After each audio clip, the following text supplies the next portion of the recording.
Hey there, and welcome to the Unleash Your Greatness Within podcast. It was my privilege for the second time to interview Ryan Gottfredson.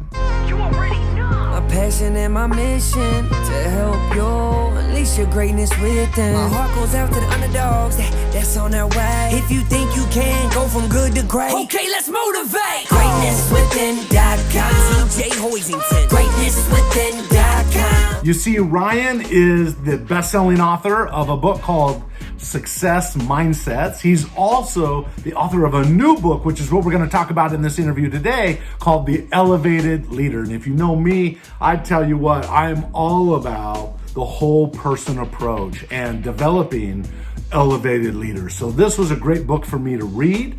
Ryan is a thought leader on the subject of achievement, high performance, mindset, and also leadership. And you know, we just had a great time in this interview, and you're going to enjoy it from beginning to end. Now, if you're watching this on my YouTube channel, hey, do me a favor if you wouldn't mind. Hey, subscribe, and then make sure you click that notification bell so that you're the first to be notified when I come out with a new success interview or motivational message. If you downloaded it from Apple Podcasts or Spotify or iHeartRadio, hey, thanks for being a part of my community. I hope you get a lot out of the Unleash Your Greatness Within podcast. So without any further ado, let's jump right into the interview. Ryan, welcome to the Unleash Your Greatness Within podcast for a second time. So it's great to have you on the show, Ryan. I must have done something right the first time to get back on the show. So It is true because I don't always have people on a second time. But your first book, Success Mindsets, obviously I read that. They can go back and watch that video.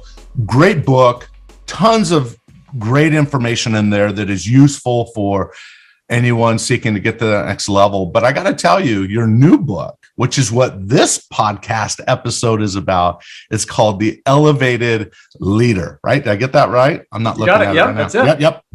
And I'm telling you, I read every single word of that book. In fact, I'll show you, there are 15 pages of notes that I have, and I will just tell the audience, I warn you, we do not have time to go over everything that I have a thought on or whatever. But one of the reasons I think I did is because I've been doing leadership training for over 20 years now, inside many companies, including Fortune 500 companies and so forth.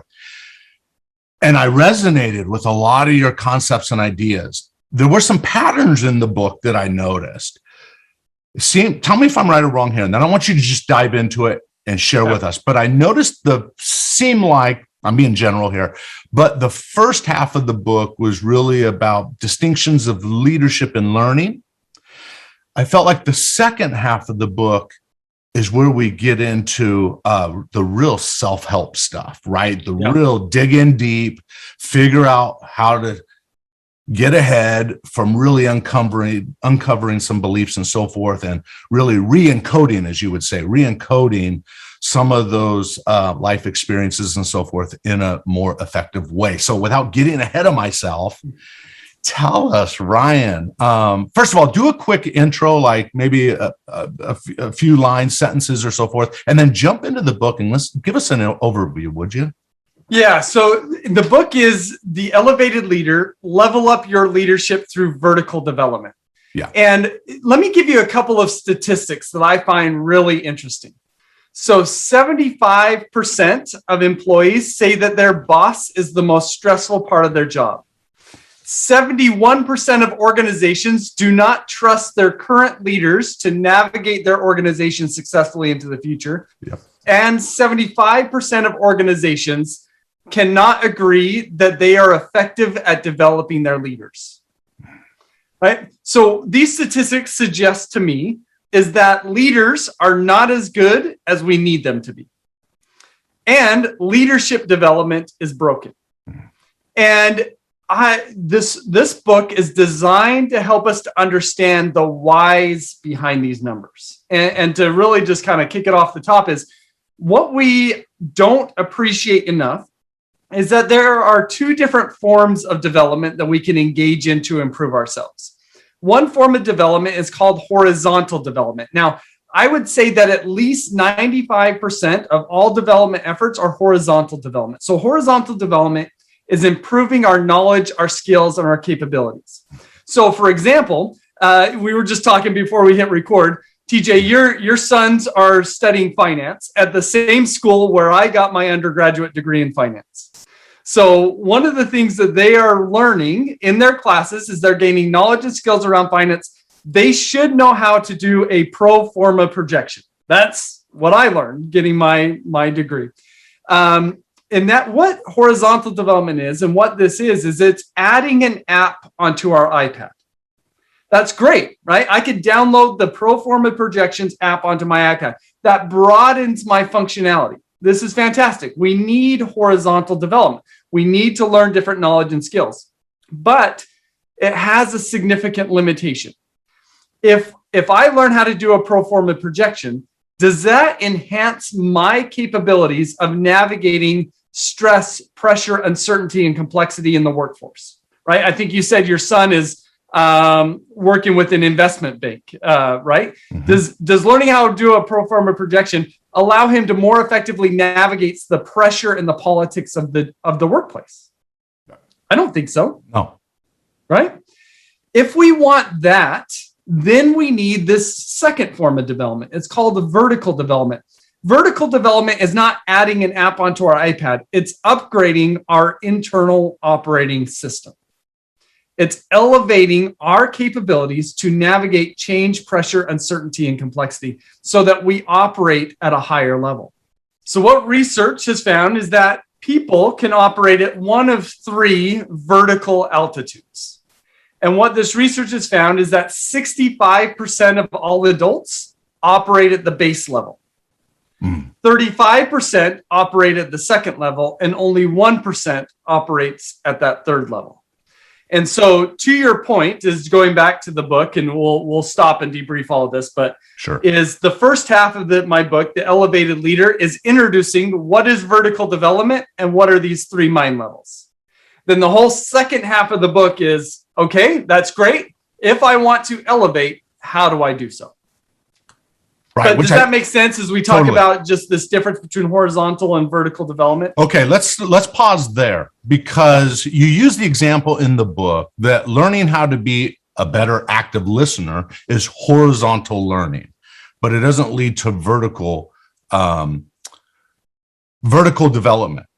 So do me a favor, and I think I have a quote here, but in your words, define what vertical development is. Yeah. So the definition, it's a mouthful, but we'll unpack it. So it is elevating our ability to make meaning of our world in more cognitively and emotionally sophisticated ways. Yes, you said it this way. Okay. You said it this way in the book. Vertical leadership is defined as elevating leaders' ability to make meaning of their world in more cognitive and emotionally sophisticated ways, which is basically what you just said. Yep. Okay. Let me give you an example of this idea of cognitive and emotional sophistication. So how would you say that most people respond to constructive criticism? Defensive. I see it all the time. Defensive, right? The brain shuts down. The brain shuts down. It's not always interpreted as constructive. Even though we say constructive, it doesn't feel that way on the inside for most people. Yeah. So if somebody gets defensive, what does that say about how they are making meaning of that constructive criticism? But if I'm gonna put up a shield and get defensive, it's because I feel like I'm getting attacked. Oh yeah, right? For sure, right. So when I make meaning of constructive criticism as an attack, then I will get defensive. That's right. And that makes complete sense. But then the question we can ask ourselves is, does making meaning of constructive criticism as being an attack, is that cognitively and emotionally sophisticated? And I don't think it's very cognitively and emotionally sophisticated, right? The next level up might be an attack. Therefore, it depends on who delivers it and how they deliver it. Correct. That feels a little bit more cognitively and emotionally sophisticated, but still it doesn't feel like at a really high level. I think the people that are the most cognitively and emotionally sophisticated see constructive criticism as an opportunity to learn and grow. Sure. And therefore, they're rather than put up a shield and get defensive, they actually embrace it regardless of who delivers it and how they deliver it. And to me, that feels really cognitively and emotionally sophisticated, but we also acknowledge that it is not easy to get there. I mean, we've got to be in this mental and even neurological state where we are good with being told that we are bad. And it's just not easy to get there. But the most vertically developed people, that's where they operate at. Does that make sense? This notion of cognitive and emotional sophistication? Yeah, I just would want to add one thing to it that I've discovered through my years of working with people. I do think there's a balance between self-acceptance, right? That internal warmth and warm regard that we feel toward ourselves, right? The self-acceptance and improvement. And sometimes people use this you would probably call it mind 2.0. So yeah, I want you to describe the not minds, but they use improvement to always get better, to always learn the next thing, to that continuing education. Now, if the continuing education is to help you get a raise and help you evolve up the channels in your organization for that purpose, then that's probably okay. But what I see is oftentimes people are improving, overachieving, expecting more out of themselves than they can actually deliver sometimes.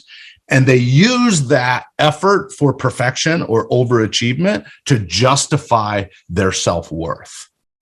Right. And I think, yeah, go ahead.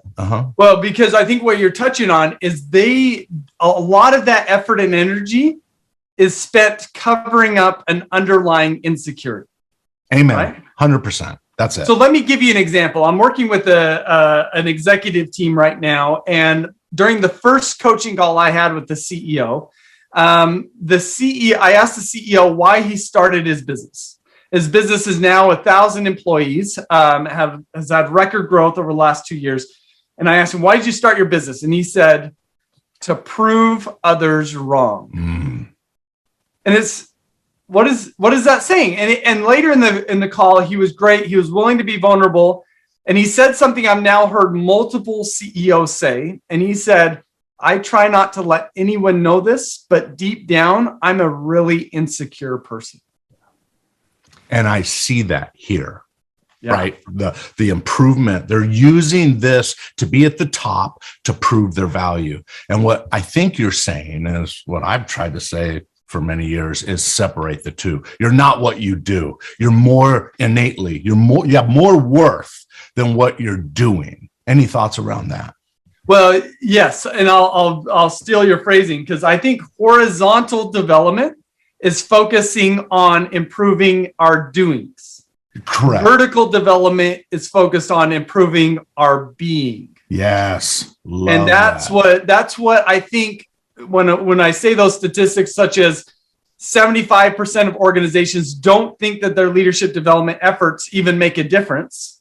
It's because they're focused on, here are the things that you need to do as a leader. And they're not working with this CEO to say, how do we help you to feel more secure about yourself so you don't freak out and micromanage people when things go wrong? Yes.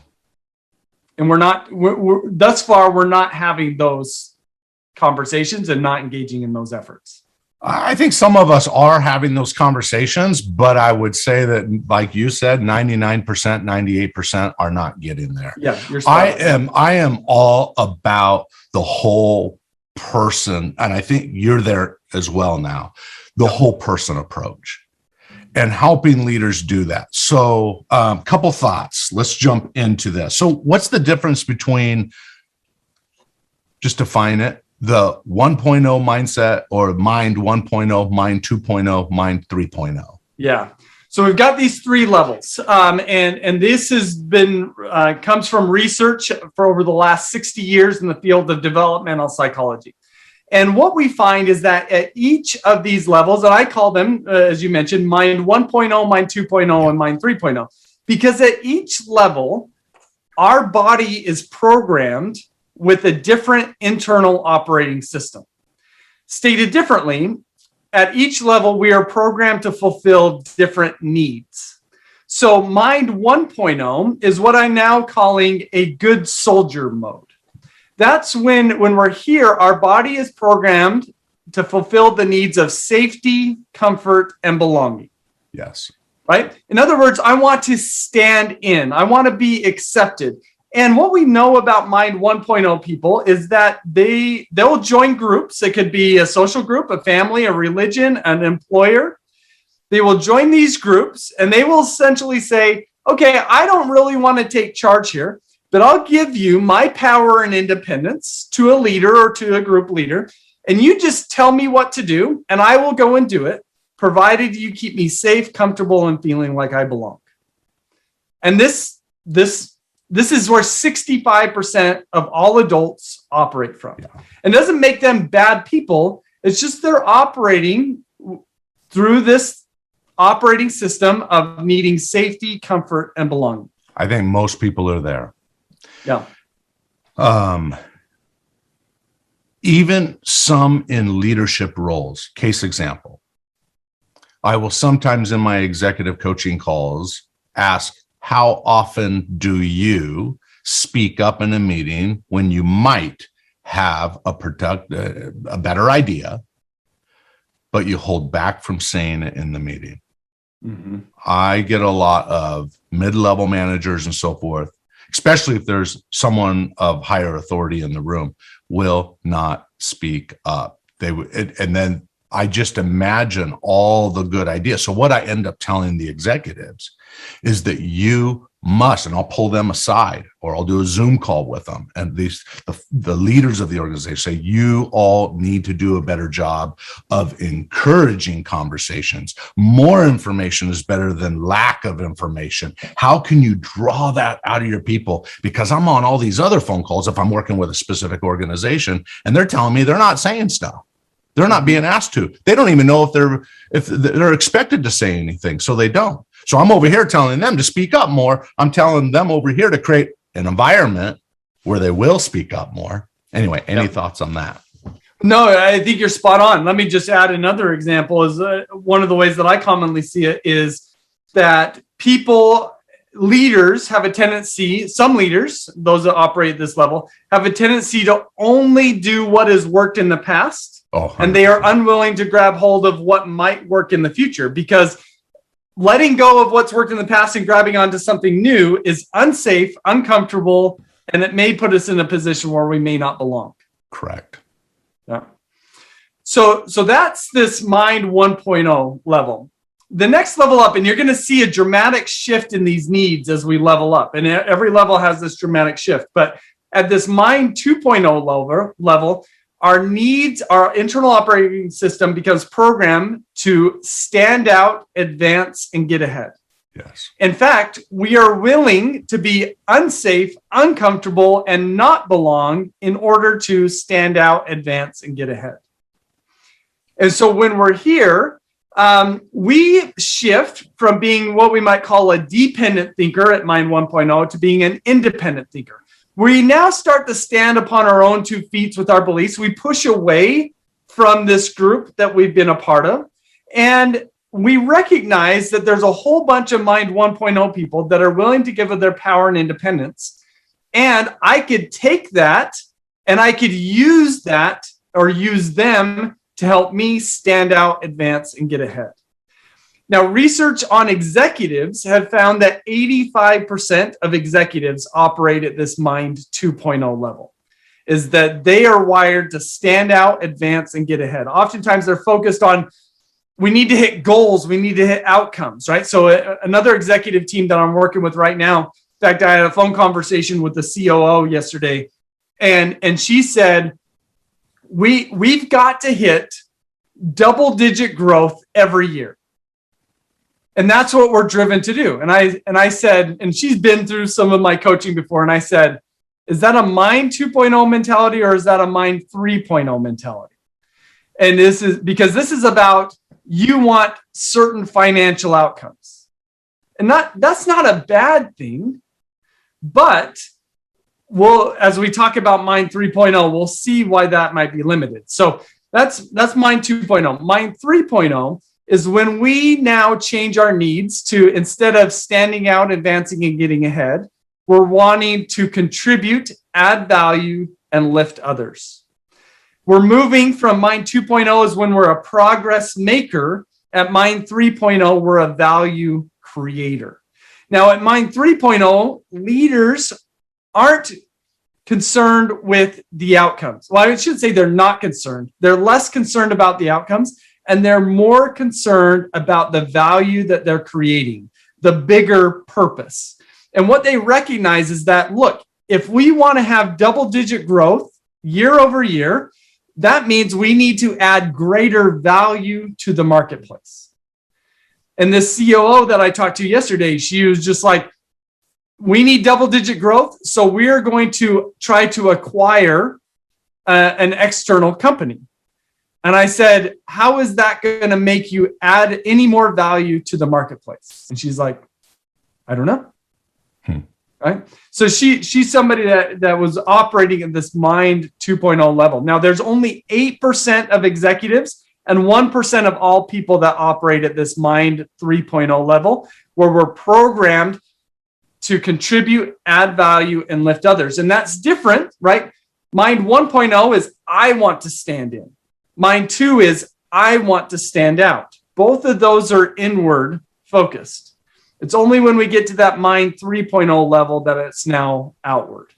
And so that's the elevating journey that we can go on if we choose to do so. If we want to elevate, if we want to vertically develop, we're going to have to upgrade our internal operating system in that sequential order. Love it. Love it. Okay. So a couple of thoughts going through my head here. There are seasons in life. So is it very possible that a CEO who's a Mind 3.0 today was a belonging, Mind 1.0 in the beginning years, and then to stand out and evolve to even get to a leadership role, they had to stand out, right? They had to make a difference. They had to hit the numbers. They had to go make things happen, right? Which got the attention.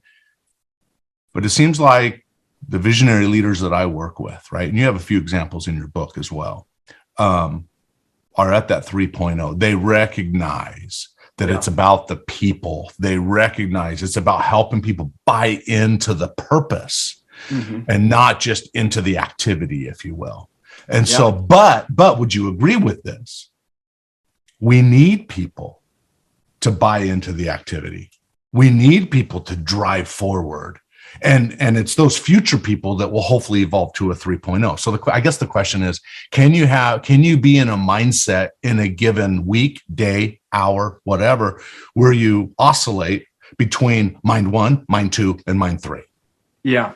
So I think one of the things that we've done just in our conversation of these vertical altitude levels is we have gotten ourselves to just naturally ask the question. And I think it's a question that most people never ask in their lives. And that question is, what is my vertical altitude? Right? And I do think we have a home base, if you will. In fact, I'm going to call it something different here in just a second. Okay. But I think that's an incredibly powerful question to answer. What is my vertical altitude? But it's not the only question to ask. Let me add in another one that I think is better, because I think what you're touching upon is the idea that I can see all three mind levels within myself. Mm-hmm. And I think that's also valid. So the second question is, what is my center of gravity? In other words, what percentage of my time am I spending in each of these mind levels? And when we think about it this way, now we can not only think about how do I elevate, but also how do I spend a higher percentage of my time at Mind 3.0? Right? When I talk to groups, this is about the time when I will say to them, what do you do on a daily basis to get in and stay in Mind 3.0 throughout the day? What habits or routines have you developed that gets you there and that allows you to reset if you need to throughout the day? And if we don't, I think it requires habits and routines to do that. And if we don't have those, then we're probably operating at a lower level.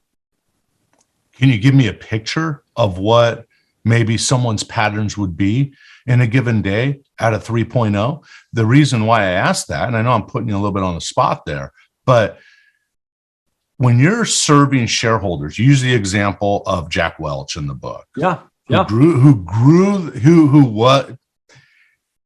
in your definition, he was not an elevated leader. No, I call him a Mind 2.0 leader, right? But he grew a company from 14 billion to 200 billion. So he was a leader. He had enough people following him to get a result. So let's say you have someone that's 20 levels down. He's a supervisor and he has 7 people on his team that he's responsible for. And all the shareholders above him are saying, you got to get these results. We got to hit these numbers. You got to get it by this time. What would it look like for someone under that stress, that expectation to live at the 3.0 or 3.0 level? Yeah. Well, I think that there's some things just holistically we need to do, and there's some things to do on a day-to-day basis. So on a holistic level, we need to get in touch with the purpose. Mm-hmm. And that needs to take greater priority than any goal or benchmark that we're shooting toward. Like a goal is not an end. It is a means to an end for something bigger. Correct. And we need to have clarity on what that bigger is. And I think without that, we are just going to be a progress maker instead of a value creator. So I think that that's a holistic thing. And then I think, I imagine these 20 layers down, it's almost like, I don't know, I would say maybe the phase of life where I'm at, where you're really busy at work, you're trying to grow a business, you've got 2 kids, they're in sports, I'm also a professor, like demands mount up, particularly when you've got kids, you want to be involved in their life, you still want to be a good spouse, you want to support your family, right? So the more pressure we feel, and the more weight we feel, the more inclined we are to turn inwards. And we need to recognize that. And vertical development is effectively about enhancing our load carrying capacity so that we can carry whatever we need to carry without, if you've seen the thriving scale, you can go from suffering to struggling to surviving to thriving. We want to be in a position where we can carry all of the weight that we need to carry and still thrive, right? That's the vertical development journey. And I think there's things that we need to do on a daily basis, daily workouts, to make sure that we have that capability. So let me give you a few that I personally do. I don't think it's for everybody, but it's an example. So one of the first things that I do every morning is I wake up, come to my office, and then I meditate. And for me, oftentimes I'm incorporating meditations that have visualization practices or affirmation practices. And to me, that is designed to help me get more secure with myself, but also to connect with a bigger purpose that I'm about. Once I'm done with that, I get an email every morning from the universe. It's from tut.com, TUT.com. And this is just an aspirational message from the universe. And it's helping me to think outside of the urgent day-to-day needs and see a bigger picture. Okay. And then the next thing I do is then I'll just show you, I've got a 5-minute journal. And I write down 3 things I'm grateful for, 3 things that would make today great, and then some self-affirmations. And so that's effectively my morning ritual to try to get my mind in the right place. But there's part of a day, being an author, there's part of a day where you have to go into 2.0 and put yourself out there to stand out. So where does it begin and where does it end? Or is it all encompassing, I guess is what I'm saying. Well, so that's the thing is when you're in Mind 3.0 I might do things to stand out, right? I might come on a podcast, but for me, I need to get in touch with what is my motive for being on this podcast, right? That's right. And because it can be because I want to stand out, or it could be the Mind 3.0 is because I want to contribute, add value, and lift others. And I want to come into this space from that motivation, as opposed to, hey, look at me, I've got this new book, I'm awesome, everybody should buy it. Like, I think people, they see that if that happens to be the case, or they at least feel that. So that's part of the reason why I've got to do the work on a daily basis to make sure that I'm showing up with the right feeling, right? The aura that people get from me, because I'm coming from a different place of motivation. Hopefully, I'm not saying I'm perfect, right? I fluctuate just like everybody else, but we've got to think more strategically or be more intentional about how are we getting into the right frame on a day-to-day basis, or even, moment to moment. Because, I'm going to have another call after this podcast. Do I need to do any reset to make sure I'm in the right space? If I'm ending the workday and I'm coming back to my family, what do I need to do to reset so I show up from a place where I want to contribute, add value, and lift, as opposed to I want my safety, comfort, and belonging. Just give me the beer in the football game or whatever that might be. That's, I'm going to bring a different version of myself depending on where I'm at. Okay, for sure. So as I was reading your book, The Elevated Leader, everybody go get it. The Elevated Leader. As I was reading, I was thinking to be in 3.0 is about, tell me if you agree with this. I felt, and what I was thinking was that it was about subordinating the ego. Yeah. So two sides to that. Subordinating the ego and moving toward purpose that might be bigger than yourself. What Peter Drucker would always say in The Effective Executive, I think principle number 4, I think it was, is that they make their focus more about the enterprise or the company, or in our conversation, the purpose, rather than themselves. So it might be, you and I are similar, right? We have books out there. We go out and promote those books. That's standing out. That doesn't, maybe we dip into the mind 2.0, but for the higher purposes, stay in line to make a positive difference for the greater whole. And so all I'm seeing is I think there's a little bit of some overlap between each one of those. That's all I was. Yeah. And I think you're touching on ideas, which I think there's value in going even deeper with this, right? Because what I just talked about in terms of a daily or morning routine, that's not insignificant, but that's not where the heavy lifting occurs in terms of really elevating from one level to the next. And here's what I've learned, and this has partly been because of my own personal journey. It's also been because of what I've learned from others who have focused on vertical development and related principles. And that is, and you brought up this idea with the ego. And ego is a big part of the vertical development world. But I would say I don't talk about it a lot, but the way that I talk about it is that, and here's my hypothesis, is that the more insecurities that we have, the greater are the void or the ego hole that we need to fill within us. And I think that all of us have fears and insecurities. And I think that the majority of the fears and insecurities that we carry are rooted in some form of past trauma.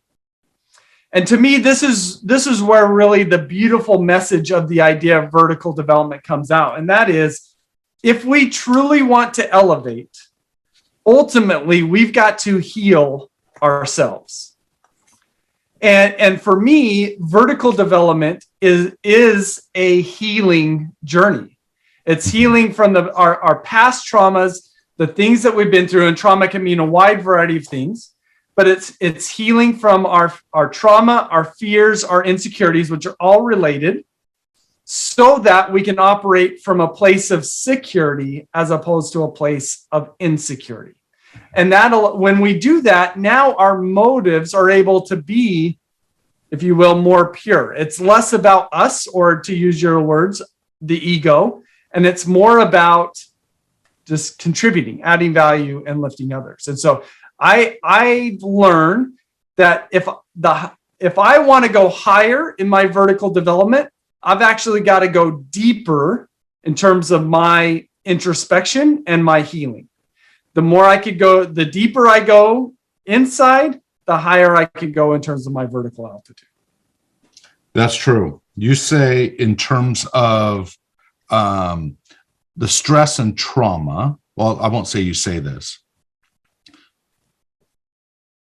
I got the feeling that stress was equal to trauma. And I think there are different levels of this. Trauma, to me, seems a little bit heavier than stress. Is that fair? Yeah. So let me define trauma. So our body has within it a nervous system that is designed to take on stress. Correct. Right? It's natural. Like if I go stand on the edge of the Grand Canyon, my palms are going to get sweaty.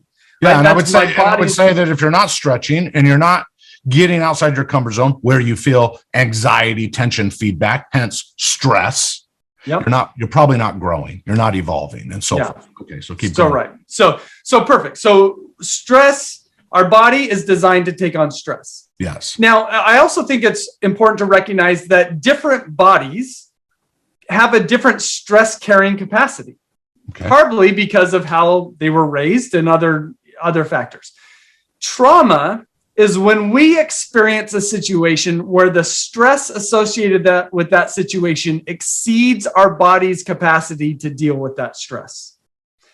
When that occurs, and that's different for everybody, so something that might be traumatic for one person may 100%. Not be traumatic for another, right? Yes. Is when the stress of that situation exceeds our body's capacity to deal with it, our body has to go take rather drastic actions to deal with that situation.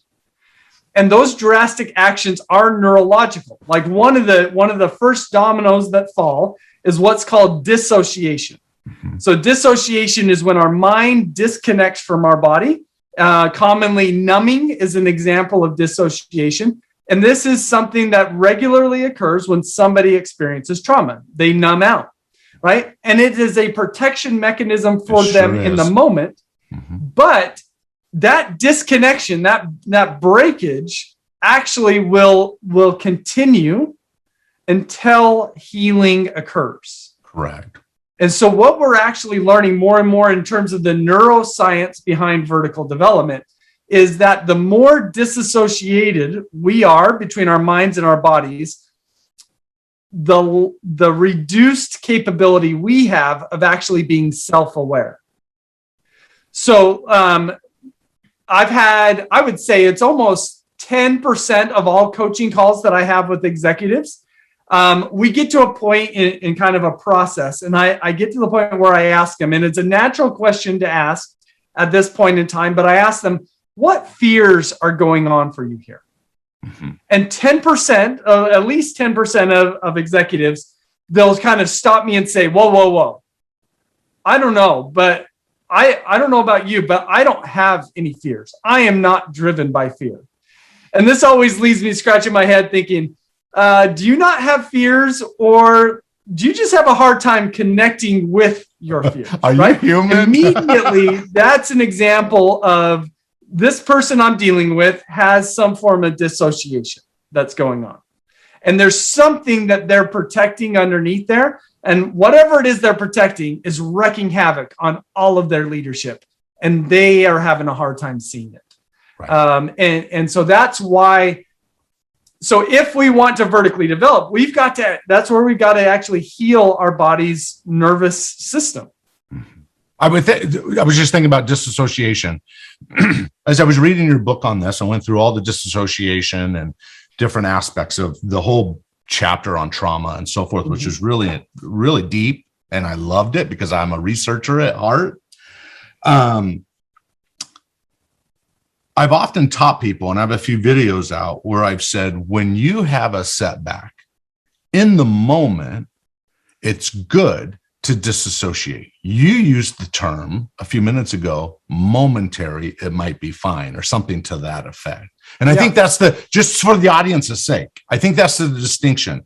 If you have a failure, a setback in the moment, even if it's emotionally charged, it's okay in that moment to shrink it, to disassociate from it for a little bit till you get in the right state of mind. But I agree with you.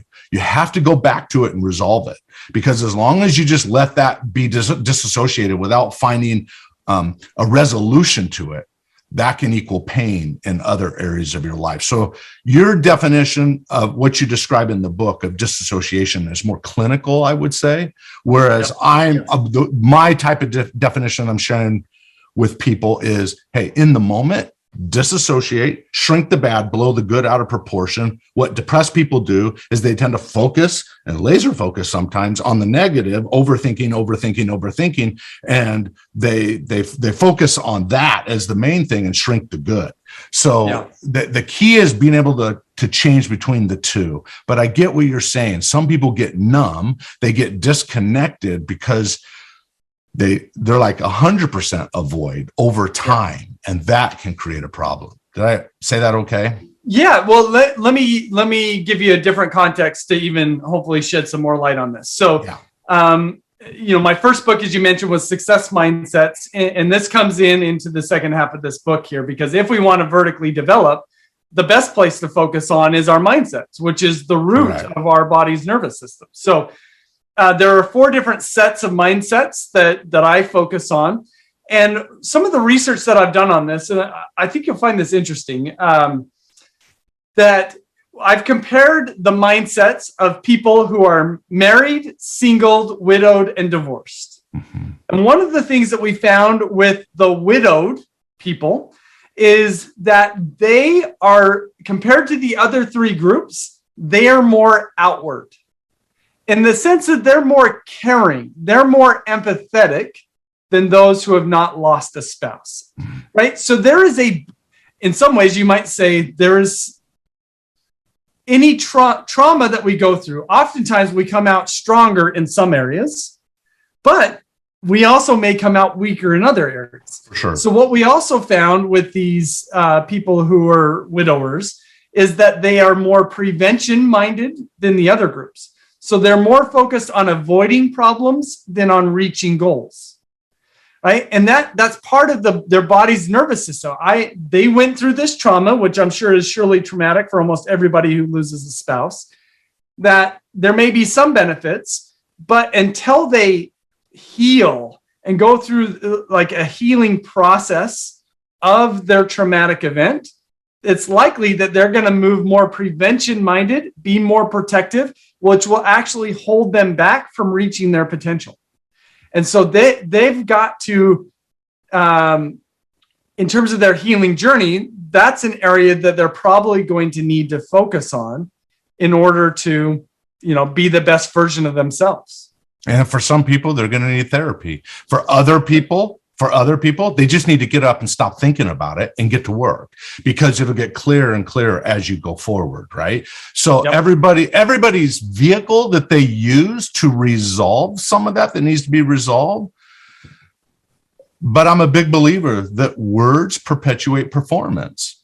Case example, I know a family where the young girl, it's a big family, the young girl accidentally pulled a pot of boiling water onto herself several years ago.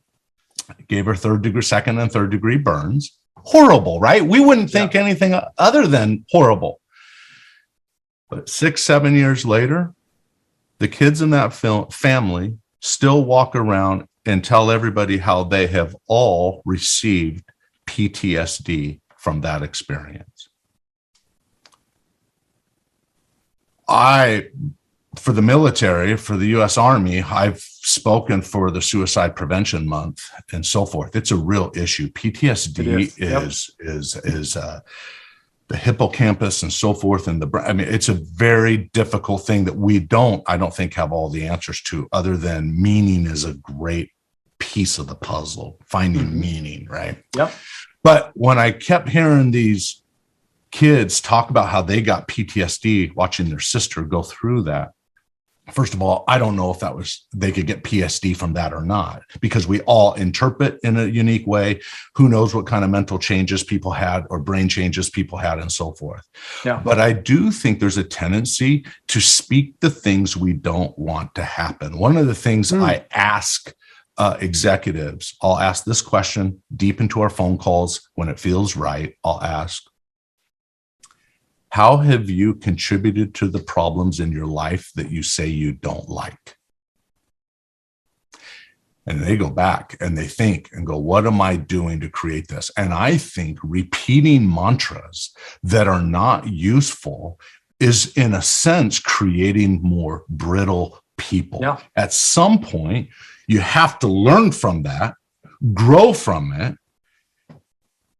and move past it. We've all had difficulties. I wrote my best-selling book, If You Think You Can, in the backseat of my car. That was a difficult time, but I'm not living there anymore. Yeah. I evolved from that.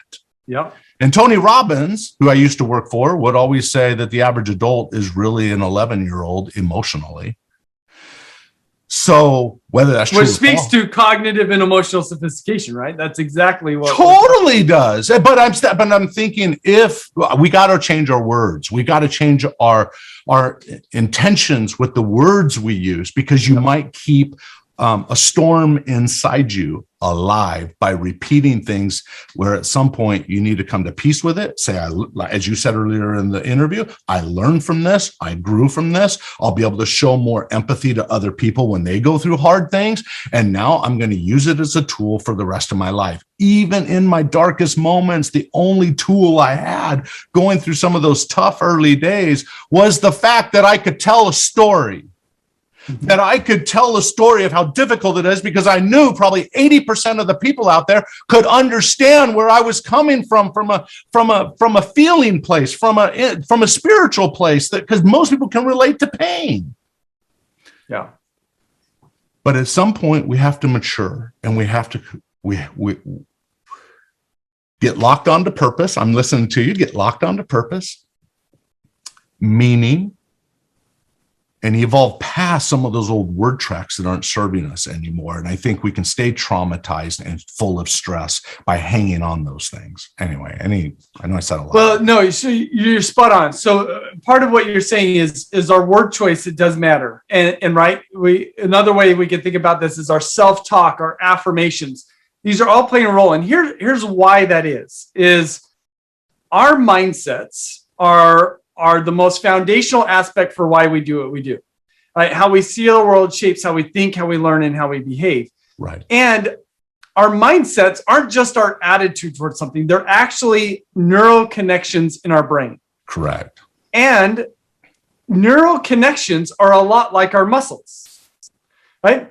The more we use them, the stronger they become. Right. So if we want to upgrade our mindsets, which is surely a part of the vertical development process, that means we need to hit the gym for our mind. We need to exercise. We need to work out. We can't just work out once and expect to become strong. We've got to do exercises on a routine basis over and over and over again. And it's only by doing so that we become strong. So your suggestion of working on improving our self-talk, that is one of probably, I don't know, a dozen or so mindset exercises that we can engage in on a regular basis to exercise and strengthen our positive mindset neural connections. So I think everything you said was spot on. And I would just say, from reading your book, that when we talk about that, you triggered the memory of my little girl when she was 2 years old, couldn't say the R words. You say, you called it the stresses response system, and you talk about how we carve neural pathways in the brain, and you talk about how it's the drip, drip, drip approach over time that can change it. But I will tell you, and I think you'll agree with this, the highly charged the emotional situation is, the greater likelihood you have that those neural pathways will be carved quickly and broadly, and they could last a lifetime. And I'll give you a positive example. My daughter couldn't say her R's. I know the power of words. I know the power of emotion, and using emotion to jolt us into making those neural pathways connect in new ways and so forth. She couldn't say it. We'd sit at the dinner table. She couldn't say her R's. We'd have her say words, and she couldn't say the R's. So it sounded kind of funny. After months of this, one day she said the R just perfectly. Yeah. The moment she said it, Mom and I, Danielle and I, jumped from the table, standing up, and clapped and screamed and said with a smile on our face, and made a big deal out of it, which Julia cried. right? Because she didn't know how to interpret what we were doing. But then we said, say the word again. And she said it with the correct R. And then we sat down and we said, good job. You did it. That was that evening. We did it over and over and over. That evening was so emotionally charged that she never slipped on her R's from that moment since. So I would just remind the audience, when you're in a highly charged situation, focus on the good and drive that pathway forward if you can, the best you can. Look for the blessings in disguise. But for the day approach, it is regular. It's like taking, Zig Ziglar would always say, you don't take a bath once a week, you take a bath every day. It's kind of that process anyway.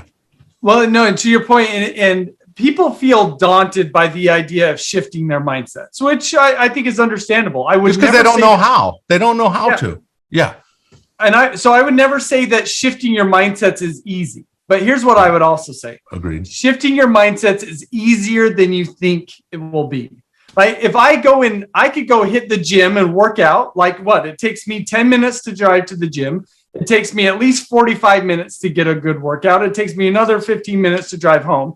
Right? But it's an hour and a half out of my day, roughly. If I want to exercise my mindsets, what research has found, it's as little as 5 minutes per day. And if we do 5 minutes per day over the course of a month, we are going to see significant shifts in our mindsets. And that's part of the reason why I think, and why I talked about how building routines and habits is so important, because you've got to be able to have that, because we got to continually exercise and strengthen those positive mindset neural connections. Ryan, I feel like we could do like 3 of these. The time. Oh my goodness, the time. I went all the way back to your acknowledgments when I read your acknowledgments. And this is what you said. Quote, my wife, Jenna, am I saying her name right? Yep, you got it. My wife, Jenna, so you're acknowledging her and thanking her. My wife, Jenna, for taking the journey with me. My children, Haley and Spencer, for the inspiration to elevate as a father. One thing I have discovered over the years, working with executives specifically, in a group setting, oftentimes we end up talking about the horizontal stuff, the how-tos. Yeah. When you get, and I'm sure you see the same thing. When you get on an individual phone call with someone who wants the help, is willing to be vulnerable, because you create an environment where that they have your confidence and you're going to be real with them and so forth. How quick does it go from the horizontal to the vertical to the personal life? Every executive behind the phone call, in the Zoom, when no one else is watching, is talking about what is going on a personal level, whether it be their family or whether it be themselves or what's stressing them out. And by the way, stress throws everybody out of the whack. I mean, it's just, it's learning to handle stress is one of the things that leaders need to do. I work for the US military, and sometimes they tell me in the trainings, oh yeah, people yell all the time. I'm like, really? That's an okay thing, that you can just yell at someone if they don't do something right? They go, oh yeah, it happens all the time. Ooh, how do we teach people to be calm, cool, and collected, to see the vision of where we're trying to go? That used to be, they used to say in the 1980s and 90s that the employees are the greatest asset of the organization. And it was Ken Blanchard several years ago when I first started this podcast that said, no, people aren't assets. People are people. And I think what your book does, The Elevated Leader, is it helps move people to think more of the whole body, whole person approach, the mind, body, everything connected. And if there are issues that you might be facing that no one knows about, the secret, hey, the second half of this book, I tell you, you go into some of those processes and tools and activities that if you'll go through it thoughtfully, I tell you what, I do believe it can make a difference in people's lives. You really spent some time in the research. You have a lot of stories. You have a lot of examples. You were very authentic in sharing your own personal journey. So Wow. Power to you, Ryan. You've done a great job with this book. Any last thoughts that you would have in this interview? I don't know how much longer you can go or whatever. No, yeah, just a few more minutes. This is great. Of course, talk about this all day. So maybe let me touch on two things. So one is what you brought up is what we've seen in our world, particularly because of the COVID pandemic, is the complexity of our world has dramatically increased. And what we've now have to ask ourselves is, has our capacity for navigating complexity, has it kept pace? And for most people, it hasn't. And so what I'm finding in organizations is we're dealing with a leadership deficit where the complexity of their situation exceeds their capacity to deal with it. And it's that gap that we need to close. And we're never going to be able to close that gap through horizontal development. We'll only be able to close that gap through vertical development. And at the core of all of this, and again, I'll just reiterate what I feel like is the most beautiful message because it's part of my story, which is if we want to elevate, if we want to become more of the person that we want to be, if we want to have a more positive influence in the world around us, we've got to heal ourselves. And I think this book is a message. It is a message about elevation, but in order for that to happen, it's ultimately about healing. And so I hope that this helps people to create space for that healing to occur.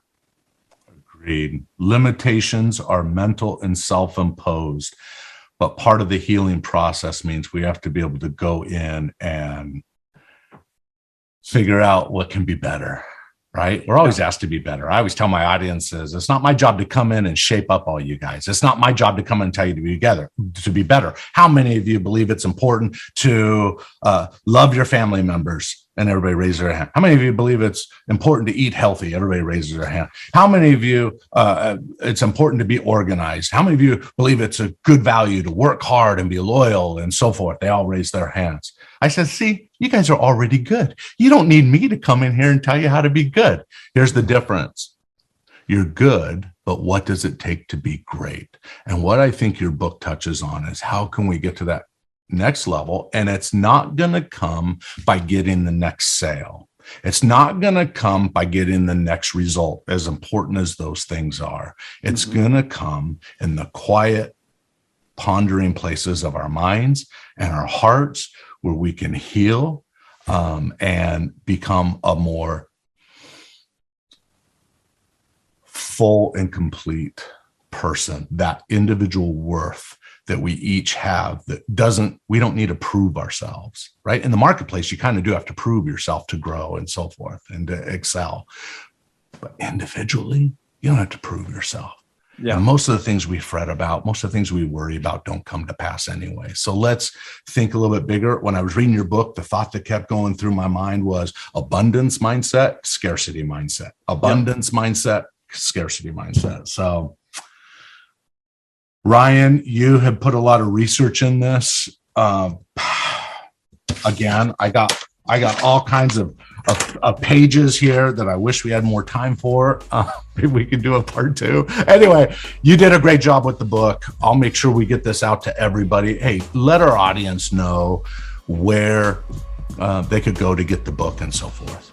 Yeah, best place is my website, ryangottfredson.com. In fact, you'll find some self-assessments that can help you with this. I've got a new vertical development assessment. I've also got my mindset assessment that over 30,000 people have taken. Access to the book on my website. And then I'm most active on LinkedIn. Would love to connect with anybody there. Oh, perfect. We'll make sure we get those links up. I'm sure we've already done it. So make sure that people can get to your site. And I would encourage everybody to get your book. So Ryan, thank you for coming on to the Unleash Your Greatness Within podcast for a second time. I really enjoyed the conversation. No, thanks for letting me be a part of it. It's an honor. You bet.